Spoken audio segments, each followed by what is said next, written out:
कौन कहबू ओडिया अस्मिता कह सरकार को आसिले कौन कहबू आम ओडिया अस्मिता को छाती बाड़े की मुंड बाड़े की डिंडिम पिटिकी नारा दे पार्टी करी ओडिया अस्मिता को सरकार को आसिले जो महामनीषी मैंने महापुरुष माने ओडिशार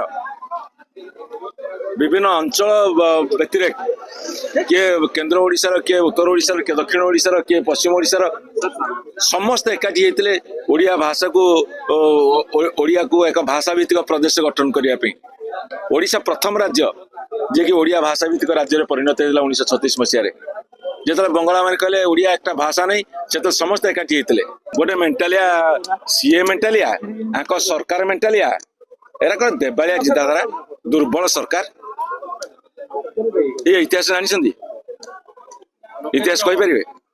आस इतिहास पढ़े ओडिशार स्वतंत्र ओडिशा प्रदेश गठन करने जो लड़ाई होता ये तार धार धारी जन्म के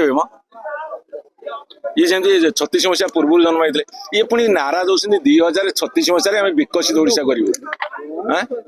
तुम जड़े सीनियर नेता कहूँ अवतरणी कर तमें एक्शन नहीं पान ये कहले आम विकसित ओडिशा करूँ तुम चुली की जाओ तुम सरकार देखिए